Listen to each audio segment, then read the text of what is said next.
ট্রেনে রাজশাহী বিশ্ববিদ্যালয়ের শিক্ষার্থীকে মারধর, প্রতিবাদে ৯ ঘণ্টা রেললাইন অবরোধ।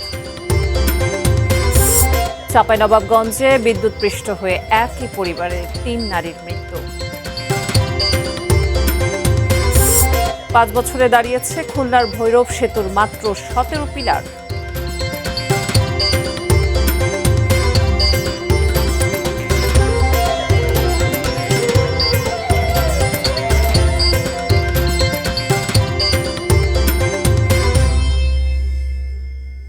এটি নিউজ দেখছেন। দেশের খবরে আপনাদের সবাইকে আমন্ত্রণ জানাচ্ছি। আমি মুন্নি ইউসুফ। এতক্ষণ শুনছিলেন নাসা সিনটেক্স গ্রুপের সৌজন্যে সংবাদ শিরোনামগুলো।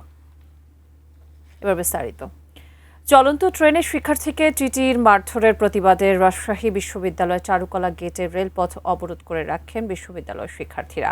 সকাল থেকে রাজশাহীর সঙ্গে সারা দেশে ট্রেন চলাচল বন্ধ হয়ে যায়। ৯ ঘণ্টা পর বিকেল ৩:৩০টার দিকে অবরোধ তুলে নেন শিক্ষার্থীরা। শিক্ষার্থীদের অভিযোগ, সোমবার দিবাগত রাতে ঢাকা থেকে ছেড়ে আসা পদ্মা এক্সপ্রেসে বিনা টিকিটের যাত্রীদের কাছ থেকে রসিদ ছাড়াই টাকা নেওয়ার প্রতিবাদ করেন বিশ্ববিদ্যালয়ের আইন বিভাগের শিক্ষার্থী ফুরকান উদ্দিন। এ সময় টিটি সুমন ও রাজু তাকে মারধর করেন এবং চলন্ত ট্রেন থেকে ফেলে দেওয়ারও চেষ্টা করেন। এর প্রতিবাদে শিক্ষার্থীরা অভিযুক্তের বরখাস্ত ও আইনি ব্যবস্থা, ভুক্তভোগীকে ক্ষতিপূরণ এবং রাজশাহী বিশ্ববিদ্যালয় স্টেশনে সব দূরপাল্লার ট্রেনের যাত্রাবিরতির দাবিতে রেলপথ অবরোধ করেন। এতে রাজশাহী থেকে ঢাকাগামী বনলতা এক্সপ্রেস ও সিল্ক সিটি এক্সপ্রেস স্টেশনে আটকা পড়ে। ভোগান্তিতে পড়েন শত শত যাত্রী। ৯ ঘণ্টা রেললাইন অবরোধ করে রাখার পর শিক্ষার্থীরা কর্মসূচি প্রত্যাহার করলে রেল চলাচল স্বাভাবিক হয়ে যায়।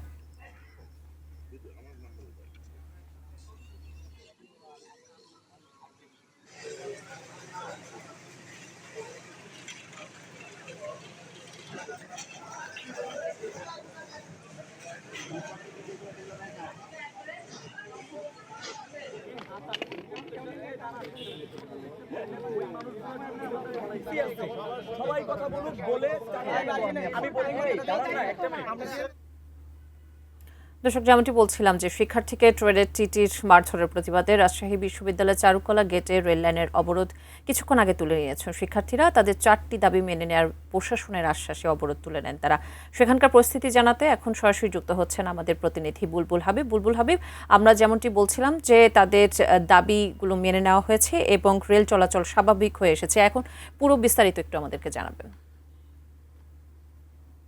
মুন্নি ইউসুফ, কিছুক্ষণ আগে আসলে অবরোধ তুলে নেওয়ার পর কিছুক্ষণ আগেই ট্রেন চলাচল করলো। কেবলই যে ট্রেনটি সকাল 7:40-এ যে ট্রেনটি যাওয়ার কথা ছিল সিল্ক সিটি এক্সপ্রেস, সেইটি আসলে 4টার দিকে এখন এইমাত্র আমরা দেখলাম যে ট্রেনটি ছেড়ে চলে গেল। অর্থাৎ প্রায় 9 ঘন্টা পরে কিন্তু এই সেই ট্রেনটি গেল।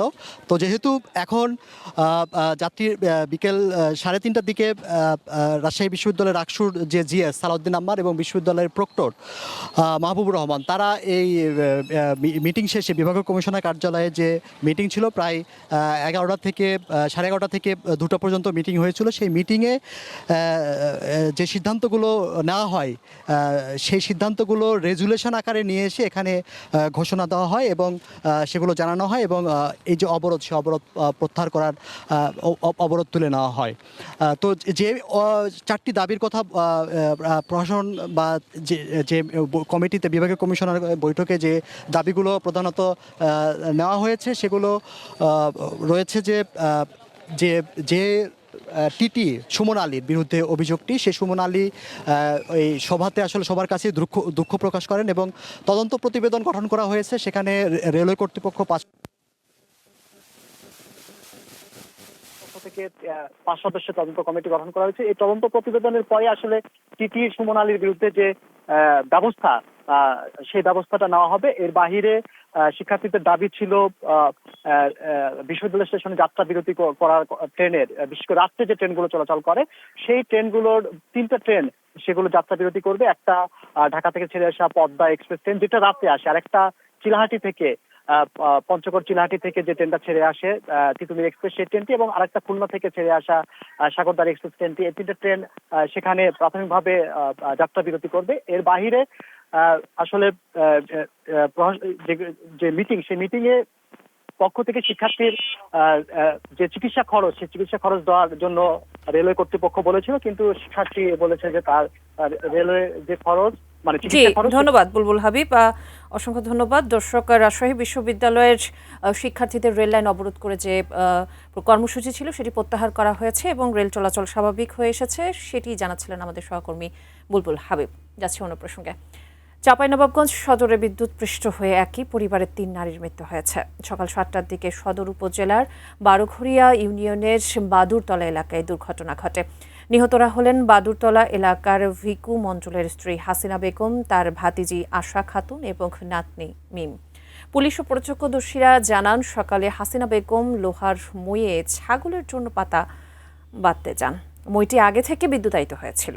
মইয়ে হাত দেওয়ার সঙ্গে সঙ্গে হাসিনা বিদ্যুৎপৃষ্ট হন।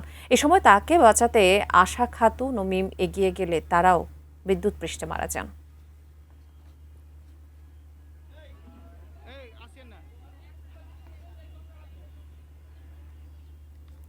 পাঁচ বছরে খুলনার ভৈরব সেতুতে দৃশ্যমান মাত্র 17টি পিলার। গত 1.5 বছর ধরে পুরোপুরি বন্ধ নির্মাণ কাজ।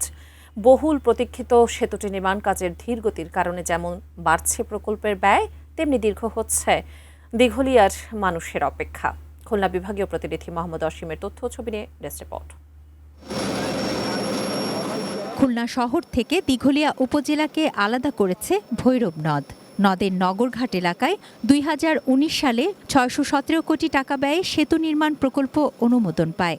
সেতুটি হলে খুলনা শহরের সঙ্গে দিঘলিয়া উপজেলার পাশাপাশি নড়াইল জেলার যোগাযোগ যুগান্তকারী ভূমিকা রাখবে। 2021 সালে শুরু হয় বহুল প্রতীক্ষিত নির্মাণ কাজ। 2 বছরের মধ্যে কাজ শেষ হওয়ার কথা থাকলেও 5 বছরে 21টি পিলারের মধ্যে দৃশ্যমান হয়েছে মাত্র 17টি।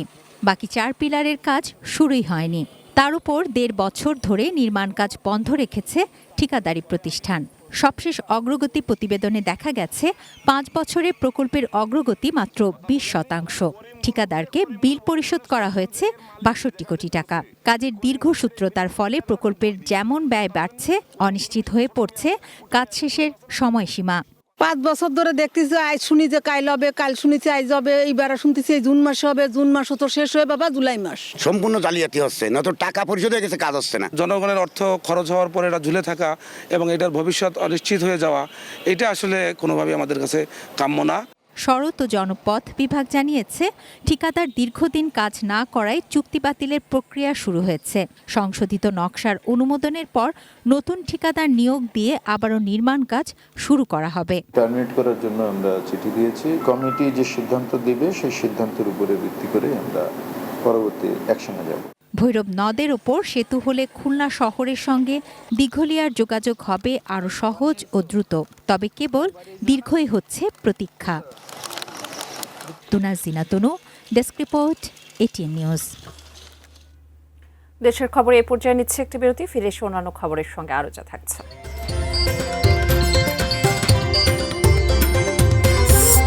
2 জেলায় সড়ক দুর্ঘটনায় 4 জনের প্রাণহানি।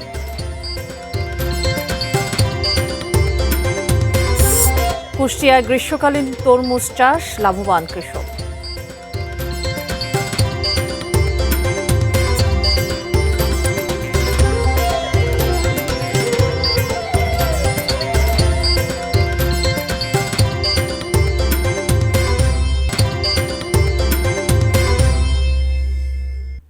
স্বাগত আরও একবার, দেখছেন দেশের খবর। দর্শক, বগুড়ার কাহালুর আলতা গ্রামে পুকুরের পানিতে ডুবে 3 শিশুর মৃত্যু হয়েছে। এলাকা জুড়ে চলছে শোকের মাতম। সেখান থেকে সরাসরি যুক্ত হচ্ছেন উত্তরাঞ্চলীয় ব্যুরো প্রধান চপল সাহা। চপল, এই মর্মান্তিক ঘটনা কিভাবে ঘটলো একটু বিস্তারিত জানাবেন। মুন্নি, আসলে মর্মান্তিক যে ঘটনাটি ঘটেছে, এই ঘটনাটির বর্ণনা করা এত কঠিন যে এই 2 ছেলে মেয়ে আপনার হলো ভাই বোন, যারা হলো তানজিব এবং আপনার হলো ফাতেমা, এরা এখানে শায়িত আছে। এদের আমার বাম পাশে শায়িত এবং এরা হলো 2 ভাই বোন। এদের বাবা নাই, বাবা এদেরকে ছেড়ে চলে গেছে। এর মা এদেরকে মানুষ করে। আজকের ঘটনাটা ছিল যে মা যখন দুপুরবেলা বাইরে কাজে ব্যস্ত, তখন এরা 2 জন ভাই বোন এবং ওই পাশে জাকিরুল নামে আরেকটা ছেলে, তাদেরও বয়স এর বয়সী, এই 3 জন মিলে আপনার ঠিক আমার পিছনে একটা পুকুর আছে, পুকুরটা আমি দেখাবো, সেখানে কিন্তু আপনার হলো তারা খেলাধুলা করছিল। যদিও তাদের এই যে দুই ভাই বোনকে কিন্তু আসলে দেখছিল ওদের নানি। ঘটনাটা কিন্তু এভাবে যে ঘটে যাবে, পুকুর পাড়ে খেলতে খেলতে তারা পুকুরের মধ্যে পড়ে গেছে এবং এই পুকুরের মধ্যে পড়ে যাওয়ার পর তারা সেখানেই কিন্তু যেহেতু সাঁতার জানতো না, তারা কিন্তু ওখানেই আপনার হলো পুকুরে ডুবতে থাকে এবং এই সময় কিন্তু এই যে আপনার হলো তানজিব এবং ফাতেমা এদের দুই ভাই বোনকে আপনার হলো তোলেন হলো আশেপাশের লোকজন যখন দেখেন যে এই দুই ভাই বোন ডুবে যাচ্ছে তখন তুলছে তাদেরকে। আর এদিকে আরেকজনকে খুঁজে পাওয়া যাচ্ছিল না, সেটা জাকিরুল নাম, সেটা আমাদের ডান পাশে একটু দূরে। আর এই পুকুরটা সেই মানে পুকুর যে পুকুর 3টা শিশুকে আজকে তাদের মায়ের বুক থেকে কেড়ে নিয়েছে। এইখানে দেখতে পাচ্ছেন যে আসলে এই পুকুরের পানিতে, পুকুরটা কিন্তু বেশ গভীর এবং এই পুকুরে এই জায়গাতেই তারা খেলছিল। এই জায়গাতে খেলার সময় তারা কিন্তু পুকুরে পড়ে গিয়েছিল এবং পুকুরে পড়ে যাওয়ার পর এখন কিন্তু গোটা গ্রাম জুড়ে একটা শোকের ছায়া নেমে এসেছে। মনে হচ্ছে যেন গোটা গ্রাম একটা শোকে আচ্ছন্ন হয়ে পড়েছে। বিশেষ করে তার মা আমাদেরকে জানালো যে তিনি যখন কাজ করছেন তিনি জানতেন না যে তার সন্তান দুটি আপনার পুকুরে পড়ে গেছে। আর ওইদিকে যে আপনার জাকিরুল, তার বাবা মা আছে, তারা কিন্তু জানতেন না যে জাকিরুল এখানে খেলতে খেলতে পুকুরে পড়ে গেছে এবং এই পুকুরে পড়ে যে তাদের যে মৃত্যুটা হলো, এই মৃত্যুটা ছিল অত্যন্ত মর্মান্তিক এবং তারা যেহেতু সাঁতার জানে না, যে কারণে তাদের মৃত্যুটা কিন্তু কঠিন একটা বিষয়। এটাকে মানে মেনে নিতে পারছে না এই গ্রামের লোকজন। এখানে কিন্তু আমরা দেখছি অসংখ্য মানুষ আসছেন তাদেরকে দেখার জন্য। হ্যাঁ, তাদের এই অবস্থার মধ্যে মনে করেন যে চলছে এই সময় শোকের মাধ্যম। মোটামুটি এই আমার কাছে সর্বশেষ। মুন্নি, ধন্যবাদ চপল শাহ আপনাকে। মিয়ানমারের রাখাইন রাজ্য থেকে নাফ নদীর সাঁতরে বাংলাদেশে অনুপ্রবেশের সময় মিয়ানমারের নিরাপত্তা বাহিনীর 3 সদস্যকে আটক করেছে বর্ডার গার্ড বাংলাদেশ বিজিবি। তাদের মধ্যে একজন বর্ডার গার্ড পুলিশ বিজিবি সদস্য এবং অপর দুজন জান্তা সরকারের নিরাপত্তা বাহিনীর সদস্য বলে জানিয়েছে বিজিবি। সোমবার রাতে আটক 3 জনকে টেকনাফ মডেল থানায় হস্তান্তর করা হয়েছে। বিজিবি জানায় সোমবার দুপুর 12টার দিকে নাফ নদীর সাঁতরে টেকনাফ পৌরসভার নাইটংপাড়া এলাকার বরফকলের কাছে পৌঁছান ওই 3 ব্যক্তি। এ সময় টেকনাফ 2 বিজিবি ব্যাটালিয়নের অধীন টেকনাফ বিওপির সদস্যরা তাদের আটক করেন। পরে যাচাই বাছাই করে তাদের পরিচয় নিশ্চিত করা হয়। আটক 3 জনের একজন বিজিবি সদস্য এবং অপর 2 জন মিয়ানমারের নিরাপত্তা বাহিনীর সদস্য। তারা হলেন মংডুর শহর পুলিশ স্টেশনের 2nd লেফটেন্যান্ট হেইন জে হেইট, পুলিশ সদস্য হেইন জাও এবং বুচিরঙের 3 নম্বর বিজিবি ইউনিটের সদস্য কিয়াও নাইং। তারা দীর্ঘদিন ধরে রাখাইন রাজ্যে আরাকান আর্মি নিয়ন্ত্রিত এলাকায় বন্দী ছিলেন।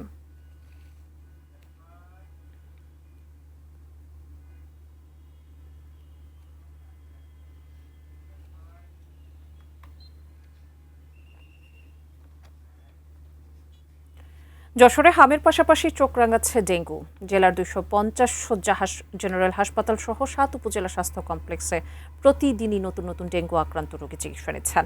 গত 1 জানুয়ারি থেকে আজ পর্যন্ত জেলায় ডেঙ্গু আক্রান্ত রোগীর সংখ্যা 132 জন।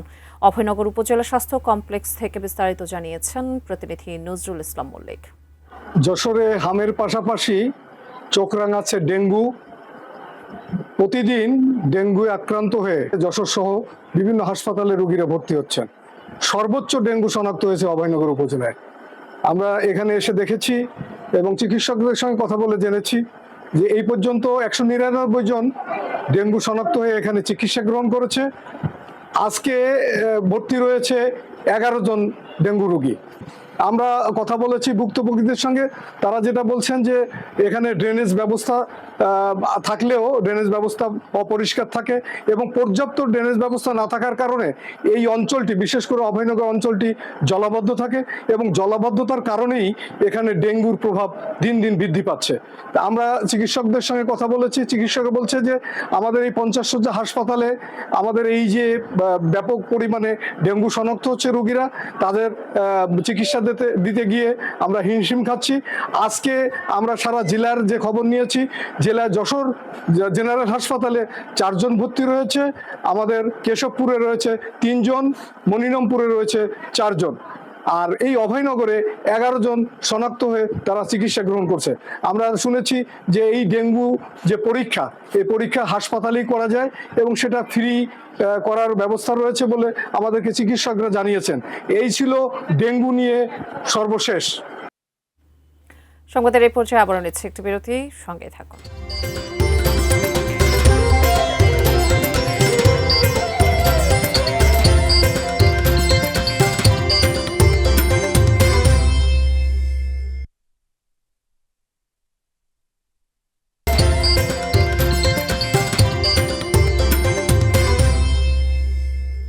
স্বাগত আরো একবার, দেখছেন দেশের খবর।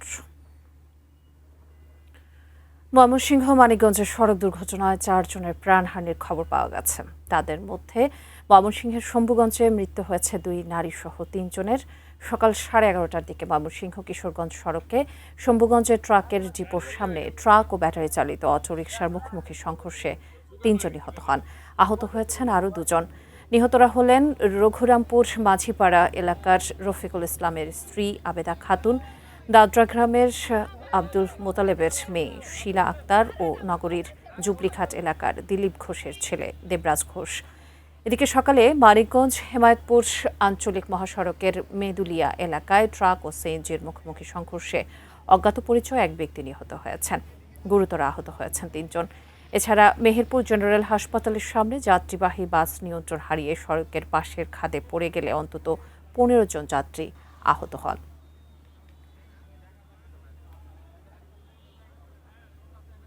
কুষ্টিয়ায় গ্রীষ্মকালীন তরমুজ চাষ করে সাড়া ফেলেছেন কৃষক। তার সফলতা দেখে এলাকার অন্য কৃষকরাও সুস্বাদু এ ফলের চাষে আগ্রহী হয়ে উঠছেন। আর গ্রীষ্মকালীন তরমুজ চাষ জেলাব্যাপী ছড়িয়ে দিতে নানামুখী উদ্যোগ নিয়েছে কৃষি বিভাগ। কুষ্টিয়া প্রতিনিধি শরীফুল ইসলামের পাঠানো তথ্য, ছবিতে টেস্ট রিপোর্ট। কুষ্টিয়া সদর উপজেলার হাটা শরীপুর ইউনিয়নের কান্তিনগর গ্রামের কৃষক কুদরতি নূর গ্রীষ্মকালীন উচ্চ ফলনশীল তরমুজ চাষ করেছেন। বাঁশ আর তার দিয়ে বানানো মাচায় লতানো গাছের ফাঁকে ফাঁকে ঝুলে রয়েছে রসালো তরমুজ। স্বল্প মেয়াদে ফলের আবাদ বেশ লাভজনক হওয়ায় বিঘা প্রতি 35 থেকে 40 হাজার টাকা লাভের মুখ দেখেছেন তিনি। 2 থেকে 2.5 মাসের মধ্যেই এইটা ফসল সংগ্রহ করা যায়, গাছ লাগানো থেকে শুরু করে, এবং বাজার মূল্যও যথেষ্ট ভালো। আশা আছে আগামীতে আরও বেশি জমিতে আমি এই তরমুজ চাষটা করব। এদিকে অসময়ে তরমুজ চাষে এমন সফলতা দেখে এলাকার অন্য কৃষকরাও আগামীতে এ ফলের আবাদ করতে আগ্রহী হচ্ছেন। এই তরমুজের আবাদ যদি আমরা সহযোগিতা পাই সরকার থেকে, তাহলে আমাদের খুব লাভবান হব। এই এলাকায় সবাই মিলে আবাদ করতে পারলে আমরা জিনিসটা মনে করেন মার্কেটে ছড়াই দিতে পারবো। আমি কিছু জায়গা জমি আবাদ করি, আশা করছি সামনেবার আমিও কিছু আবাদ করবো এই তরমুজ। গ্রীষ্মকালীন তরমুজ চাষ বাড়াতে কৃষকদের প্রণোদনা, প্রশিক্ষণ সহ নানামুখী উদ্যোগ গ্রহণ করা হয়েছে বলে জানিয়েছে কৃষি বিভাগ। যশোর অঞ্চলে টেকসই কৃষি সম্প্রসারণ প্রকল্পের মাধ্যমে আমরা কৃষকদের মাঝে নতুন নতুন যে বিভিন্ন রকমের ফল বা উচ্চ মূল্যের সবজিগুলো আমরা কৃষকদের মধ্যে ছড়িয়ে দেওয়ার চেষ্টা করছি। আমি আশাবাদী যে অন্যান্য যে সকল জেলায় তরমুজ অনেক বেশি চাষ হয়, ভবিষ্যতে আমাদের কুষ্টিয়া সদর উপজেলাতেও এটা আরও বেশি সম্প্রসারণ ঘটবে। Saikat Dasgupta, desk report, ATN news. এ ছিল দেশের খবর থেকে সর্বশেষ। এতক্ষণ সঙ্গে থাকবার জন্য সবাইকে ধন্যবাদ।